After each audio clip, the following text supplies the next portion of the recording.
ചില രാജ്യങ്ങൾക്ക് പുതിയ വിസ റെസ്ട്രിക്ഷൻസ് അത് കൊണ്ടുവരാനായിട്ട് UK ഗവൺമെന്റ് പ്ലാൻ ചെയ്യുന്നു എന്നുള്ളൊരു ന്യൂസാണ് അതിരാവിലെ ഞാൻ കണ്ടത്. അത് നിങ്ങളിലേക്ക് എത്തിക്കാമെന്ന് വിചാരിക്കുന്നു. ആദ്യമായിട്ടൊക്കെയാണെങ്കിൽ ചാനൽ ഇൻഫോർമേറ്റീവ് ആയിട്ട് യൂട്യൂബ് ചാനൽ സബ്സ്ക്രൈബ് ചെയ്യാൻ, നോട്ടിഫിക്കേഷൻ ബെൽ എനേബിൾ ചെയ്യാം, ഷെയർ ചെയ്യാം. സ്വന്തം ഏവർക്കും ഗായ്സ്, നമുക്ക് ഈ ഒരു ദിവസങ്ങളിൽ നമ്മളെല്ലാവരും കാതോർത്തിരിക്കുന്ന ഒരു കാര്യമാണ് ഇമിഗ്രേഷൻ വൈറ്റ് പേപ്പർ. അതായത് ലേബർ ഗവൺമെന്റ് നിലവിൽ വന്നിട്ട് അല്ലെങ്കിൽ അധികാരം ഏറ്റെടുത്ത ശേഷം ആദ്യമായിട്ട് അവർ പുതിയ വിസ നിയമങ്ങൾ കൊണ്ടുവരാനായിട്ട് തയ്യാറെടുക്കുകയാണ്. അപ്പോൾ നമുക്ക് എല്ലാവർക്കും അറിയാം ഈസ്റ്ററിന് ശേഷം വരും എന്നുള്ള രീതിയിലാണ് പറഞ്ഞത്. ഈസ്റ്ററിന് ശേഷം ഇലക്ഷൻ ആയതുകൊണ്ട് തന്നെ ഇലക്ഷന് ശേഷം വരും എന്നുള്ള രീതിയിലാണ് വരുന്നത്. അപ്പോൾ ഇന്നത്തെ ഈ ന്യൂസിനകത്ത് നെക്സ്റ്റ് വീക്ക് എന്നാണ് പറയുന്നത്. അപ്പോൾ ഐ തിങ്ക് ഈ ഒരാഴ്ചയോ അല്ലെങ്കിൽ അടുത്ത ആഴ്ചയായിട്ട് അതിവേഗം തന്നെ പുതിയ നിയമങ്ങൾ വരും. ഈ ഒരു പുതിയ നിയമങ്ങളുമായി ബന്ധപ്പെട്ടിട്ട് ഒരുപാട് ന്യൂസുകൾ പുറത്തു വരുന്നുണ്ട്. ഓക്കെ, ഇത് എന്തുകൊണ്ട് നമ്മൾ ശ്രദ്ധിക്കണം എന്ന് വെച്ച് കഴിഞ്ഞാൽ തീർച്ചയായിട്ടും നമ്മൾ ശ്രദ്ധിക്കാതിരുന്നതിന്റെ കുറേ പ്രശ്നങ്ങൾ കഴിഞ്ഞ പ്രാവശ്യം, അതായത് കൺസർവേറ്റീവ് പാർട്ടി ഋഷി സുനക് ഭരിച്ചുകൊണ്ടിരിക്കുന്ന സമയത്ത് നമ്മളെ എഫക്റ്റ് ചെയ്തിരുന്നു. അതിലൊന്ന് വിസ സ്വിച്ച് ചെയ്യുന്നതിന്റെ റെസ്ട്രിക്ഷൻ, 2 ഡിപെൻഡന്റ് വിസ റെസ്ട്രിക്ഷൻ, 3 കേരളസിന്റെ ഡിപെൻഡന്റ് വിസ റെസ്ട്രിക്ഷൻ. ഏറ്റവും വലിയ പ്രശ്നം ഈ 38,000 പൗണ്ട് എന്നുള്ള സ്ലാബാണ്. ഓക്കെ, ഈ ഒരു സംഭവം പലർക്കും എന്താണ് അങ്ങോട്ട് അച്ചീവ് ചെയ്യാൻ പറ്റാതിരിക്കുന്നത്. നിങ്ങളൊന്ന് ആലോചിച്ച് നോക്കിയാൽ നിങ്ങൾ വർക്ക് ചെയ്യുന്ന ഫേമിൽ 38,000 പൗണ്ട് ശമ്പളം കിട്ടുന്നത് ആർക്കാണെന്നുള്ളതാണ്. അതിലും ഹൈലി എക്സ്പീരിയൻസ്ഡ് ആയിട്ടുള്ള മാനേജേഴ്സ് അതുപോലുള്ള അങ്ങനെയുള്ള ആളുകൾക്കൊക്കെയാണ് അവർ 38,000 പൗണ്ട് കൊടുക്കാൻ തന്നെ തീരുമാനിക്കുന്നത്. എന്നാൽ പല കമ്പനികളിലും മാനേജേഴ്സിന് ഉൾപ്പെടെ 28,000 27,000 ഒക്കെയാണ് കൊടുത്തുകൊണ്ടിരിക്കുന്നത് എന്നും നമുക്കറിയാം. എന്നാൽ എല്ലാ മേഖലയിലും ചില മേഖലകളിലും വ്യത്യാസങ്ങൾ ഉണ്ട് താനും. അത് നമ്മൾ പല വീഡിയോസിലൂടെ എടുത്ത് പറഞ്ഞിരിക്കുന്നത് നിങ്ങളുടെ ബോധവൽക്കരണത്തിന് വേണ്ടിയിട്ട്. സോ ഇതൊന്നും അറിയാതിരുന്നത് കൊണ്ട് തന്നെ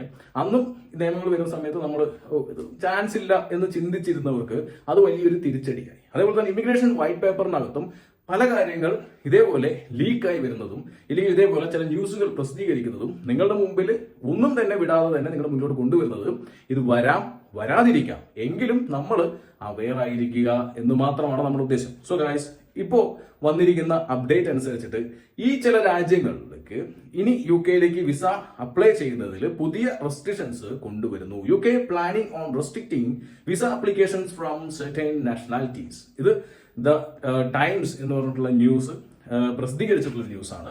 യെസ്, ലേബർ പാർട്ടി പ്രോമിസ് ചെയ്ത പോലെ തന്നെ നെറ്റ് മൈഗ്രേഷൻ കുറയ്ക്കുക എന്നുള്ളത് തന്നെയാണ് ഈ ഒരു ലേബർ പാർട്ടിയുടെയും ഉദ്ദേശം. മറ്റൊരു ഉദ്ദേശം എന്ന് വെച്ച് കഴിഞ്ഞാൽ ഈ ലോക്കൽ ഇലക്ഷന് തോറ്റു തുന്നം പാടിയതിന്റെ ഇനി UK വീണ്ടും അധികാരം പിടിക്കണമെന്നുണ്ടെങ്കിൽ വാഗ്ദാനം ചെയ്ത കാര്യങ്ങളെല്ലാം നടപ്പിലാക്കണം എന്നുള്ള സിറ്റുവേഷനിലേക്ക് വന്നു. ഇല്ലെങ്കിൽ റിഫോം പാർട്ടി ഇപ്പോൾ ഉള്ള ഗപ്പ് എടുത്തുകൊണ്ട് പോകും എന്നുള്ള വലിയ ബോധ്യമുള്ളത് കൊണ്ട് തന്നെയാണ് ഇപ്പോഴത്തെ നമ്മുടെ ലേബർ ഗവൺമെന്റ്, ക്രിസ്റ്റാമർ ഗവൺമെന്റ് കടുത്ത തീരുമാനങ്ങളിലേക്ക് പോകാനായി തയ്യാറെടുക്കുന്നത്. അതായത് ഇമിഗ്രേഷൻ നിയമങ്ങൾ കുറച്ചും കൂടി കടുപ്പിക്കും എന്നുള്ളതാണ് ചുരുക്കത്തിൽ പറഞ്ഞു കഴിഞ്ഞാൽ ഇതിനൊക്കെ അർത്ഥം. അപ്പൊ ഇത് ശരിക്കും പറഞ്ഞു കഴിഞ്ഞാൽ ആരെയൊക്കെ എഫക്ട് ചെയ്ത് വെച്ച് കഴിഞ്ഞാൽ തീർച്ചയായിട്ടും സ്റ്റുഡന്റ് വിസയെ എഫക്ട് ചെയ്യും, തീർച്ചയായിട്ടും എഫക്ട് ചെയ്യും. വർക്ക് വിസയെ ഇത് എഫക്ട് ചെയ്യും. അങ്ങനെയുള്ള മറ്റ് ചില വിസകളും ഇത് എഫക്ട് ചെയ്യാനുള്ള സാധ്യതകളുണ്ട്. അത് വരുന്ന സമയങ്ങളിൽ അതാത് പടി നിങ്ങളിലേക്ക് എത്തിച്ചേരുന്നതായിരിക്കും. അതോടൊപ്പം തന്നെ ഇപ്പോ ഈ ന്യൂസിന് അടിസ്ഥാനം എന്തെന്ന് വെച്ച് കഴിഞ്ഞാൽ the UK is planning on restricting visa application from nationalities considered most likely to overstay and claim asylum, a report has suggested. അതായത് UK വിസിറ്റിംഗ് വിസയിൽ, വർക്ക് വിസയിൽ, സ്റ്റുഡന്റ് വിസയിൽ വന്ന് വിസ കഴിഞ്ഞ ശേഷം ഇവിടെ നിൽക്കുകയും അതോടൊപ്പം തന്നെ ഇവിടെ അസൈലം പോലുള്ള വിസകൾ എടുക്കാൻ തയ്യാറാവുകയും ചെയ്യുന്ന കൺട്രികൾ, അതിൽ ഏറ്റവും കൂടുതൽ ട്രെയിൻ ചെയ്തിട്ടുള്ള കൺട്രികളെ റെസ്ട്രിക്റ്റ് ചെയ്യുക എന്നുള്ളതാണ് ഉദ്ദേശം. അതെന്താണ് നിങ്ങളുടെ ഒരു തീരുമാനത്തിൽ ഈ വെച്ച നിർദ്ദേശം എത്രത്തോളം നല്ലതാണെന്ന് നിങ്ങൾ താഴത്ത് കമന്റ് ചെയ്യുക. എന്റെ ഒപ്പീനിയനിൽ അതൊരു വളരെ നല്ലൊരു കാര്യമാണ് എന്ന് ഞാൻ പറയും. കാരണം വെച്ച് കഴിഞ്ഞാൽ ഇന്ത്യക്കാർ ഇങ്ങനെയുള്ള വിസകൾ എടുക്കുന്നത് വളരെ കുറവാണ്. അതുകൊണ്ട് തന്നെയാണ് ഇതിനകത്ത് പറഞ്ഞിരിക്കുന്ന countries Pakistanis, Nigerians and Sri Lankans are among those that could be curbed by the Home Office according to Times newspaper. അതായത് ഹോം ഓഫീസിന്റെ റിപ്പോർട്ടിനനുസരിച്ച് പാകിസ്ഥാനികളെയും നൈജീരിയൻസും ശ്രീലങ്കൻസ് ആണ് കൂടുതൽ ഇങ്ങനെയുള്ള പരിപാടികൾ ചെയ്യുന്നത്. അതുകൊണ്ട് തന്നെ ഈ നാഷണാലിറ്റീസിനെ റെസ്ട്രിക്റ്റ് ചെയ്യും. ഈ 3 നാഷണാലിറ്റീസിന്റെ പേരേ പറഞ്ഞിട്ടുള്ളൂ. ഇത് ഹോം ഓഫീസിന്റെ വൈറ്റ് പേപ്പർ, ഇമിഗ്രേഷൻ വൈറ്റ് പേപ്പറിനകത്തായിരിക്കും നമുക്ക് കൂടുതൽ വ്യക്തമാകുക മറ്റ് ഏതെങ്കിലും രാജ്യമുണ്ടോ, ഇന്ത്യ ഇതിനകത്തുണ്ടോ എന്നുള്ള കാര്യങ്ങൾ മനസ്സിലാക്കാം. കാരണം എന്തുകൊണ്ട് ഞാൻ അങ്ങനത്തെ ചോദ്യം, ഇന്ത്യ ഇതിനകത്ത് ഉണ്ടാവും എന്നുള്ള ചോദ്യം, ഇന്ത്യ വരാനും വരാതിരിക്കാനും ചാൻസ്. കാരണം ഇപ്പോ ഇന്ത്യ UK നല്ലൊരു ബന്ധത്തിലാണ് പോകുന്നത്. നരേന്ദ്രമോദിജിയും അതുപോലെ തന്നെ ഇപ്പൊ ക്രിസ്റ്റാമർ ആണെങ്കിലും മുന്ന് കൺസർവേറ്റീവ് പാർട്ടിയിലുള്ള സമയത്തും ബോറിസ് ജോൺസണും ഋഷി സുനകാണെങ്കിലും നല്ലൊരു ബന്ധത്തിൽ പോകുന്നതുകൊണ്ട് തന്നെയാണ് ഇന്ത്യക്ക് യങ് പ്രൊഫഷണൽ സ്കീം തൊട്ട് പല വിസ സ്കീമുകളും ഇവിടെ കിട്ടിയത്. ഓക്കെ, പിന്നെ ഇതിൽ വരാനുള്ള സാധ്യതയെ കുറിച്ച് പറയുന്നത് വെച്ച് കഴിഞ്ഞാൽ അതെന്റെ പേഴ്സണൽ ഒപ്പീനിയൻ. കാരണം വെച്ച് കഴിഞ്ഞാൽ എനിക്ക് ഒരുപാട് 1-to-1 കൺസൾട്ടേഷൻസ് വരുന്നുണ്ട്. ഒരുപാട് ഇവിടെ നടക്കുന്ന ഇഷ്യൂസിനെ കുറിച്ച് നേരിട്ട് ഇൻവെസ്റ്റിഗേറ്റ് ചെയ്യുകയും അതിനെക്കുറിച്ച് ഡീറ്റെയിൽ ആയിട്ടുള്ള റിപ്പോർട്ടുകൾ നിങ്ങൾ മുന്നോട്ട് പ്രസിദ്ധീകരിക്കുകയും ചെയ്തിട്ടുള്ള ഒരു വ്യക്തി എന്നുള്ള രീതിയിലും പല ന്യൂസ് പേപ്പേഴ്സുമായിട്ടും നമ്മൾ നിരന്തരം പല കാര്യങ്ങളിലേക്ക് നമ്മൾ എന്താ പറയാ ഇവരുമായിട്ട് ഇടപെടുന്നതുകൊണ്ട് തന്നെ പല ന്യൂസുകൾ ഡയറക്ട്ലി ഇൻഡയറക്ട്ലി നമുക്ക് കിട്ടുന്നുണ്ട്. അതിനോടൊപ്പം തന്നെ ഇന്ത്യൻ നാഷണൽ സ്റ്റുഡന്റ് അസോസിയേഷന്റെ നോർത്ത് വെസ്റ്റ് റെപ്പ് എന്നുള്ള രീതിയിലേക്ക് തീർച്ചയായിട്ടും കുറെ ഇൻഫർമേഷൻസ് നമുക്ക് അവിടെ നിന്ന് കിട്ടുന്നുണ്ട്. അതിൽ ഇന്ത്യക്കാരും ഈ അടുത്ത് വലിയ തോതിൽ അസൈലം അപ്ലൈ ചെയ്തു, ഇൻക്ലൂഡിംഗ് മലയാളികൾ ഒരുപാട് പേര് വിസിറ്റിംഗ് വിസയിൽ വന്ന് ഇവിടെ ചാടി നിന്ന് അസൈലം അപ്ലൈ ചെയ്തിരിക്കുന്നതും അതോടൊപ്പം തന്നെ സ്റ്റുഡന്റ് വിസയിൽ വന്ന് ഒരു വിസയും കിട്ടാതായത് കൊണ്ട് തന്നെ ആ പാവങ്ങൾ അസൈലം അപ്ലൈ ചെയ്യുകയും ചെയ്തിട്ടുണ്ടായിരുന്നു. പലവട്ടം പല ആവർത്തി നമ്മൾ വീഡിയോയിലൂടെ വിളിച്ചു പറഞ്ഞിട്ടുണ്ടായിരുന്നു UK-യിൽ ഇന്ത്യക്കാർക്ക് അസൈലം കിട്ടില്ല, പിന്നെ ചില സർക്കംസ്റ്റൻസിന് മാത്രമായിരിക്കും അവര് അസൈലം ഓഫർ ചെയ്യുന്നത്. പക്ഷെ അതും പറഞ്ഞിട്ട് ഇവിടെ വരുന്ന ഏജൻസികളുടെയും ഇവിടെ വരുന്ന സോളിസിറ്റേഴ്സിന്റെയും കാര്യങ്ങൾ കേട്ടിട്ട് നിങ്ങൾ കൊണ്ടുപോയി അസൈലം വെക്കരുത് എന്ന് 1000 വട്ടം പറഞ്ഞിട്ടും പലരും അസൈലം അപ്ലൈ ചെയ്യുകയും ഇവിടെ ആ ഒരു അസൈലം ബെയിലിന്റെ ആ ഒരു സമയ പീരീഡിനകത്ത് ഇവിടെ നിൽക്കുകയും കാര്യങ്ങൾ ചെയ്യുന്നത് കണ്ടു. ഇത് ആവർത്തിക്കുകയാണെങ്കിൽ ഇപ്പോൾ ഒരുപക്ഷെ ഇന്ത്യ ഇല്ലെങ്കിൽ അത് നാളെ ഇതേപോലെ ആവർത്തിക്കുകയാണെങ്കിൽ ഇന്ത്യ വരാനുള്ള സാധ്യതകളുണ്ട്. ഇപ്പോൾ ഇന്ത്യയുമായിട്ടൊരു നല്ല ബന്ധമുള്ളത് കൊണ്ടായിരിക്കാം ചിലപ്പോൾ ഇന്ത്യ രക്ഷപ്പെടുക. എനിക്ക് അറിഞ്ഞുള്ള ഇന്ത്യ അതിനകത്ത് ഉണ്ടോ ഇല്ലേ എന്നുള്ളത്, എന്നാലും ഞാൻ പറയുവാണ് ഇന്ത്യ ഇല്ലാതിരിക്കാനുള്ള സാധ്യതകൾ കൂടുതലാണ്. കാരണം ഇപ്പോൾ നല്ലൊരു റിലേഷൻ ഉള്ളത് കൊണ്ട് തന്നെ. പക്ഷെ അത് നമ്മളായിട്ട് അത് നശിപ്പിക്കും എന്നുള്ളൊരു പേടിയും ആശങ്കയും കൂടി ഞാൻ നിങ്ങളുടെ മുന്നോട്ട് പറയട്ടെ. കാരണം വെച്ച് കഴിഞ്ഞാൽ ഒരുപാട് സ്റ്റുഡൻസ് ഇവിടെ അസൈലം അപ്ലൈ ചെയ്യാൻ റെഡി ആയിരിക്കുന്നുണ്ട്. സ്റ്റുഡന്റ് വിസയിലല്ലാതെ ഈ പറഞ്ഞ വിസിറ്റിംഗ് വിസയിൽ വന്ന് UK-യിൽ വന്ന് ചാടി അസൈലം അപ്ലൈ ചെയ്യുന്നു. സോ നിങ്ങൾ ഇതിൽ പലരും കുറെ ആൾക്കാർ ന്യായീകരിക്കുന്നുണ്ട് ഇവർക്ക് വേറെ വഴിയില്ലല്ലോ എന്നുള്ള രീതിയിൽ. അത് മാത്രമല്ല ഈ വിസിറ്റിംഗ് വിസയിൽ വരുന്നവരെയൊക്കെ നമ്മൾ എന്ത് ന്യായീകരിക്കാനാണ് തയ്യാറാവേണ്ടത് എന്നുള്ളതാണ് എന്റെ ചോദ്യം. കാരണം വെച്ച് കഴിഞ്ഞാൽ അവർ ഇവിടുത്തെ നിയമങ്ങൾ അറിയില്ല എന്ന് പറഞ്ഞു കഴിഞ്ഞാൽ അത് അവരുടെ മാത്രം തെറ്റാണ്. അവരെ ഏജൻസി പറ്റിച്ചു എന്ന് പറയുവാണെങ്കിൽ അത് അവരുടെ മാത്രം തെറ്റാണ്. ഈ ഒരു 2025-ലും ഏജൻസികളുടെ പറ്റിപ്പിനെ കുറിച്ച് മനസ്സിലാവുന്നില്ലെങ്കിൽ നമ്മൾ വെറും പടും തോൽവിയാണ് എന്നുള്ളത് നിങ്ങൾ മനസ്സിലാക്കി വെക്കുക.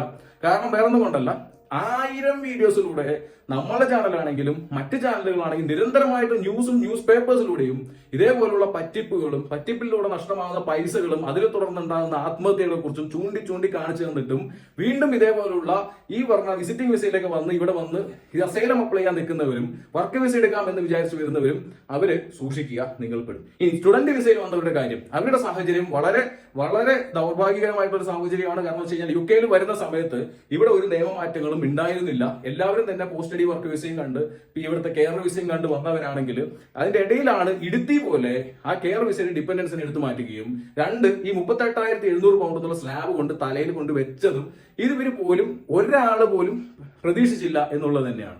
ഇതൊന്നും നമ്മൾ പ്രോപ്പറായിട്ട് നമ്മളെന്താ എക്സ്പെക്ട് ചെയ്യാത്ത ഒരു കാര്യമാണ്. ഓക്കെ, ഈ ഒരു കാര്യം കൊണ്ട് തന്നെ ആ പാവങ്ങൾ അവിടെ കുടുങ്ങി. അവര് പലരും നാട്ടിലുള്ള ലോണും കടവുകളും കാര്യങ്ങളും കണ്ടിട്ട് ഇവര് അസൈലം അപ്ലൈ ചെയ്യാനായിട്ട് തയ്യാറായി എന്നുള്ളതാണ് പച്ചയായ യാഥാർത്ഥ്യം. പക്ഷേ അത് കാരണം ഇനി ഇന്ത്യക്കാർക്ക് ചിലപ്പോ ഇനി വിസ റെസ്ട്രിക്ഷൻ ഇന്നോ ഇല്ലെങ്കിൽ ഫ്യൂച്ചറിലോ വരാനുള്ള സാധ്യതകളും കൂടുന്നുണ്ട്.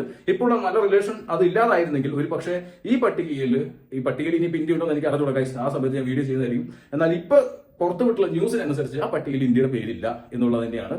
അപ്പൊ അതുകൊണ്ട് തന്നെ ഫ്യൂച്ചറിൽ അസൈലം അപ്ലൈ ചെയ്യുന്നവർക്ക് നിങ്ങൾക്കൊരു കാര്യം മനസ്സിലാക്കുക, നിങ്ങളുടെ പ്രൊഫൈൽ നിങ്ങളായിട്ട് നഷ്ടപ്പെടുത്തുകയാണ്.